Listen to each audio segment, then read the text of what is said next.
salatu wassalam adalah nabi dari nabi-nabi Bani Israel,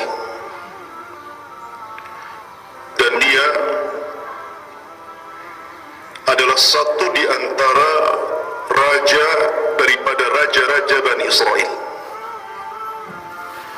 Kita tahu bahwa raja Bani Israel yang pertama kali siapa? Talut. Itulah raja pertama Bani Israel. Kemudian raja yang kedua Nabiullah Daud alaihi salatu wassalam, dan raja yang ketiga dan tidak ada raja setelahnya adalah Nabiullah Sulaiman alaihi salatu wassalam. Inilah tiga raja Bani Israel, dan ketiga-tiganya Allah subhanahu wa ta'ala berikan keistimewaan. Tetapi Sulaiman Allah berikan keistimewaan melebihi ayahnya sendiri Daud, dan melebihi para nabi yang lainnya. Allah subhanahu wa ta'ala berfirman dalam suratul Naml, dan sungguh kami telah berikan ilmu kepada Daud dan Sulaiman. Maka berkata keduanya, segala puji bagi Allah yang telah melebihkan kami dari banyak hamba-hamba Allah yang beriman. Dari sini menunjukkan bahwa nikmat yang Allah subhanahu wa ta'ala berikan kepada keduanya syukuri. Dalam ayat yang lain, dalam surah As-Sad, Allah mengatakan, wa wahabna li Dawud Sulaiman ni'mal abdu innahu awwab. Dan kami hibahkan, berikan kepada Daud seorang anak namanya Sulaiman, dan sebaik-baik hamba adalah orang yang senantiasa bertobat kepada Allah subhanahu wa ta'ala. Lah Sulaiman ini memiliki keistimewaan dibandingkan bapaknya, di mana Allah lebihkan Sulaiman ini dalam bab hukum dan qadha. Jadi Sulaiman itu kalau memutuskan sebuah perkara, maka keputusannya sangat adil dan bisa menyelesaikan perkara, dan itu Allah lebihkan dibandingkan bapaknya. Saya akan ceritakan beberapa kisah. Di zaman Nabiullah Sulaiman alaihi salatu wassalam, pernah suatu ketika seseorang itu punya kambing. Kemudian kambingnya ini lepas dan memakan tumbuh-tumbuhan kebun orang lain. Padahal baru ditanam tuh tumbuh-tumbuhannya, dimakan sama kambing. Maka yang punya kebun ini tidak terima. Akhirnya kemudian datang kepada Nabiullah Daud alaihi salatu wassalam, minta perkaranya diselesaikan. Ini bagaimana ini? Kambing dia sudah masuk ke kebun saya, kemudian memakan tumbuh-tumbuhan yang ada di tempat saya. Maka Nabiullah Daud alaihi salatu wassalam memutuskan, tetapi putusannya kurang memuaskan. Akhirnya kemudian di waktu yang sama Nabiullah Sulaiman ada di situ. Kemudian Sulaiman alaihi salatu wassalam minta izin kepada bapaknya untuk memutuskan dua perkara orang ini. Maka Nabiullah Sulaiman mengatakan, bagaimana kalau seandainya kambing si A ini yang memakan tumbuhan si B kau tahan, ditahan sama yang punya kebun, dan boleh mengambil manfaatnya, umpamanya susunya dan begitu seterusnya. Dan kewajiban si A yang memiliki kambing itu, maka dia harus mengembalikan kebunnya tadi, menanamnya kembali, kemudian menyiramnya kembali, sampai sebagaimana sedia kala sebelum kambing itu memakan tumbuhan itu. Akhirnya kemudian disepakati keputusan Sulaiman. Di sini Allah subhanahu wa ta'ala mengatakan, fafahamna Sulaiman, kami berikan kepahaman kepada Sulaiman. Ma'asyiral muslimin yang dimuliakan Allah subhanahu wa ta'ala, kemudian Allah subhanahu wa ta'ala berfirman, wa warisa Sulaiman Dawud, dan Sulaiman telah mewarisi dari ayahandanya Daud. Tentu yang dimaksud mewarisi di sini, mewarisi kerajaan dan kenabian, mewarisi ilmu dari bapaknya. Karena Daud alaihi salatu wassalam seorang nabi yang Allah subhanahu wa ta'ala turunkan kepada dia sebuah kitab dari kitab-kitab langit namanya Zabur. Dan Daud diberikan suara yang indah. Apabila dia membaca Zabur itu, bukan hanya manusia tertegun, tapi burung-burung datang dan ikut mendengarkannya.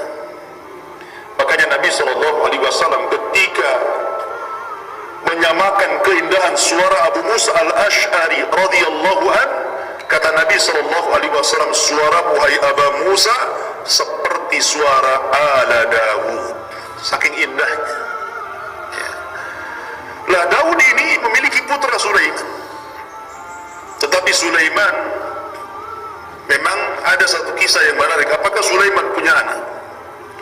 Sulaiman ini istrinya banyak, 100. Jadi dikisahkan dalam sebuah riwayat, pada satu malam Sulaiman berjanji untuk berhubungan dengan 100 istrinya, dan dia bersumpah agar setiap satu istrinya melahirkan seorang mujahid fisabilillah. Tapi Sulaiman lupa mengucapkan insya Allah. Rupanya Allah tidak kabulkan kecuali satu. Yang satu itu pun anaknya cacat, separuh manusia. Masyarul muslimin yang dimuliakan Allah subhanahu wa ta'ala, dari sini juga faedah tentang pentingnya mengucap insya Allah. Karena insya Allah itu kalimat yang ajaib, yang terkadang bisa menjadikan sesuatu yang kita kehendaki menjadi sebuah kenyataan. Insya Allah itu. Makanya kalau kita cerita tentang Ya'juj dan Ma'juj, ketika Ya'juj dan Ma'juj setiap hari melubangi dinding untuk keluar, mereka tidak bisa keluar. Karena apabila mereka melubangi, kemudian di malam hari, kemudian diterik matahari mereka, ketika matahari terbit, maka mereka masuk lagi ke gua. Tiba-tiba besoknya lubang yang dikorek itu sudah kembali lagi sebagaimana semula. Sampai kemudian di akhir zaman Allah ilhamkan kepada pemimpin Ya'juj dan Ma'juj ini mengucapkan insya Allah ketika melubangi itu. Dan subhanallah, ketika mengucapkan insya Allah, rupanya lubang itu tidak kembali, tapi tetap seperti itu, sehingga mereka terus mengorek, akhirnya berhasil menjebol benteng Dzulqarnain. Itu karena apa? Karena keistimewaan insya Allah. Begitu juga kisah Nabi SAW ketika orang-orang Arab ini, orang-orang kafir bertanya kepada Nabi SAW. Kemudian Nabi SAW menjanjikan jawabannya besok, tapi Rasul lupa mengucapkan insya Allah. Rupanya jawabannya tidak kunjung datang. Jibril tidak kunjung datang sampai sebulan lamanya, baru kemudian Jibril berikan jawaban. Maka penting kita mengucapkan insya Allah. Baik. Waqala, maka Sulaiman pun berceramah, berkhutbah di hadapan kaumnya. Hei manusia, sesungguhnya telah diajarkan kepada kami bahasa-bahasa burung, dan kami diberikan segala sesuatu. Sesungguhnya ini benar-benar karunia yang nyata dari Allah subhanahu wa ta'ala. Nabi Allah Sulaiman, Allah berikan keistimewaan mampu menundukkan awan, mampu menundukkan angin, mampu menundukkan binatang-binatang, dari burung sampai binatang buas, bahkan mampu menundukkan jin sekaligus, apalagi manusia. Dan itu keistimewaan yang tidak diberikan kepada raja-raja sebelum dan setelah Sulaiman. Makanya Nabi SAW suatu ketika sedang sholat, ketika sholat diganggu setan, maka kemudian Nabi SAW pun akhirnya menangkap setan itu. Jadi selepas sholat dia tangkap setan itu, kemudian dicekiknya. Saking kerasnya Rasul mencekik setan, maka keluar air liur setan itu sampai kemudian terkena kepada tangan Nabi SAW, dan Rasul merasakan dinginnya liur setan itu. Kemudian Nabi SAW mengikat setan itu di tiang masjid. Kemudian Nabi SAW mengatakan, kalaulah bukan karena doa Sulaiman, Rabbighfirli wa habli mulkan la yanbaghi li ahadin min ba'di, ya Allah, ampunilah aku dan berilah kepadaku kekuasaan yang tidak pernah kau berikan kepada siapapun sepeninggalku. Kata Rasul, kalau bukan karena doa Sulaiman, sudah aku bunuh dia. Akhirnya dia lepas sini tuh. Ya.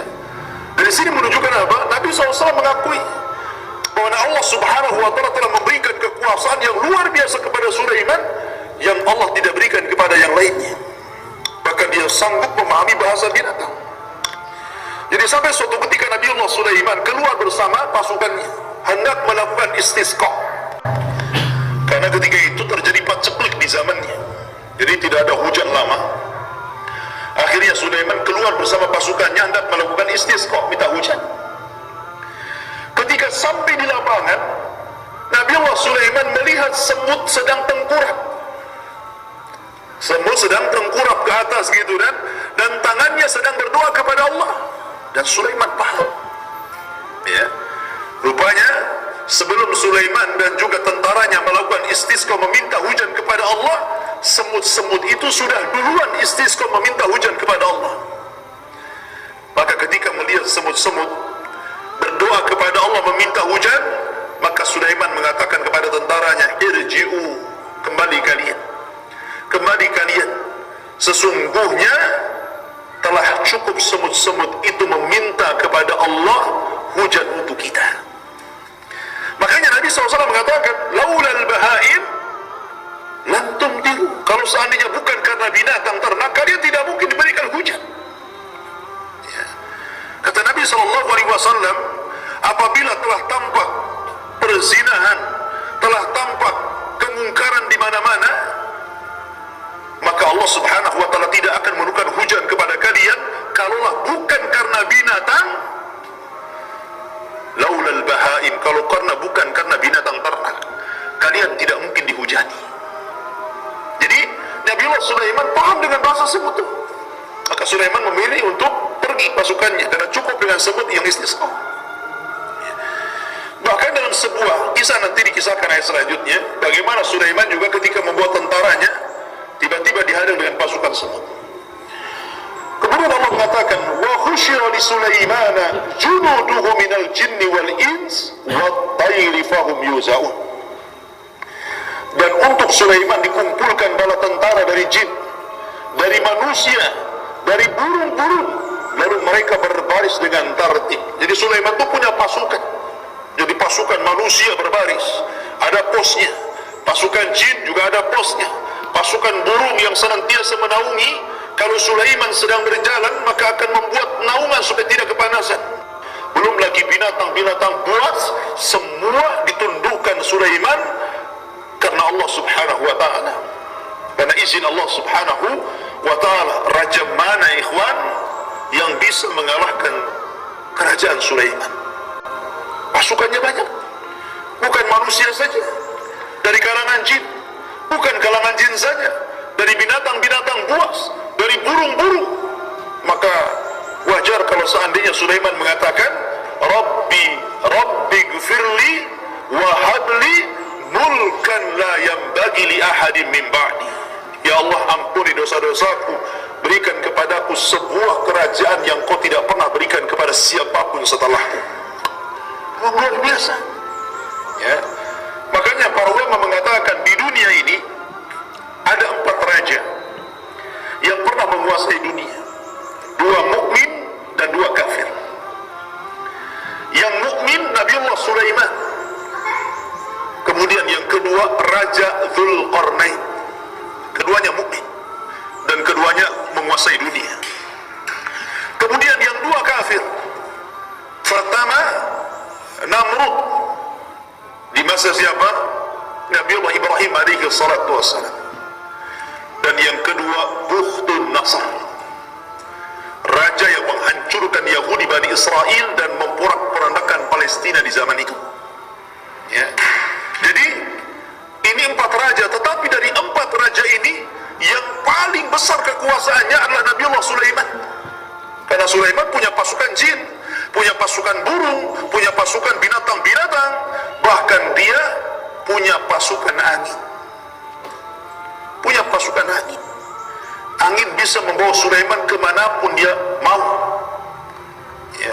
Dan angin ini sebagai pengganti karena kecintaan Sulaiman kepada Allah. Jadi kisahnya begini.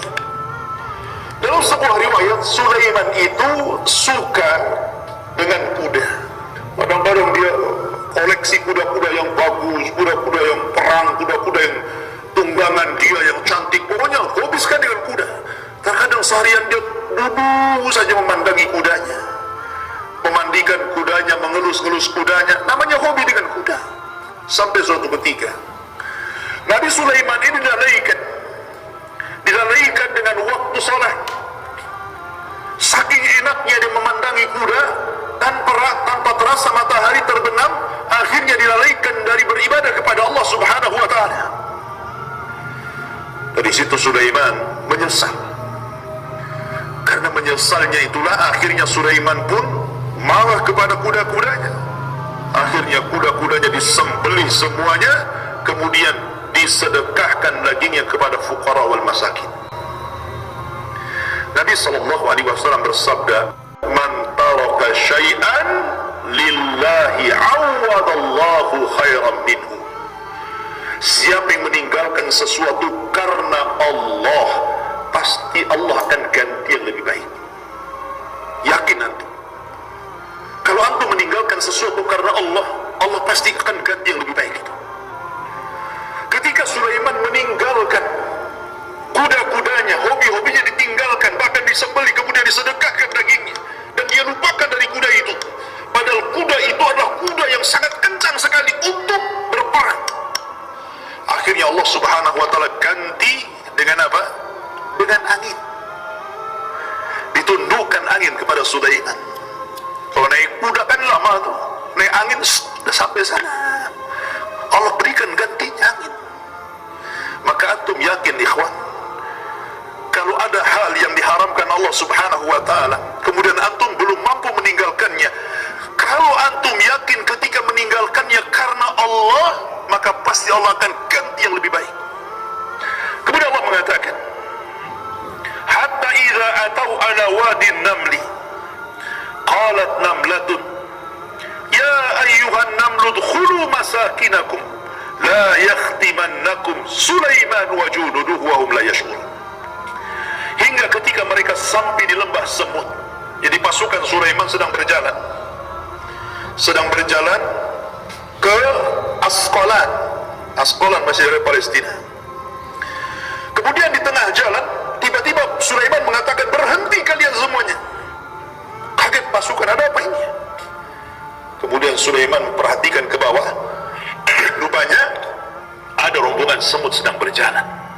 Jadi ketika itu disebutkan dalam Al-Quran, hingga ketika mereka sampai di lembah semut, lembah Asqalan, berkatalah seekor semut, wahai semut-semut, masuklah kalian ke dalam sarang-sarang kalian, agar kamu tidak diinjak oleh Sulaiman dan bala tentaranya, sedangkan mereka tidak menyadarinya. Lihat kata-kata semut. Semut mengatakan, la yakhtimannakum Sulaiman, agar Sulaiman tidak menginjak kalian. Mereka tidak mengatakan agar Sulaiman tidak membunuh kalian, ya, karena Sulaiman tidak pernah membunuh semut. Makanya di sini ketika itu Sulaiman mendengar suaranya, semua orang tidak mendengar kecuali Sulaiman. Sulaiman yang mendengar itu. Maka Sulaiman pun fatabassama dhahikan min qawliha, maka Sulaiman pun tersenyum lalu tertawa dan berkata, Rabbi auzi'ni an ashkura ni'mataka allati an'amta alai wa ala walidai wa an a'mala salihan tardah wa adkhilni birahmatika fi ibadika salihin. Ya Tuhanku, anugerahkan kepadaku ilham untuk tetap mensyukuri nikmat-nikmatmu yang telah Allah anugerahkan kepadaku dan kepada kedua orang tuaku, dan agar aku mengerjakan kebaikan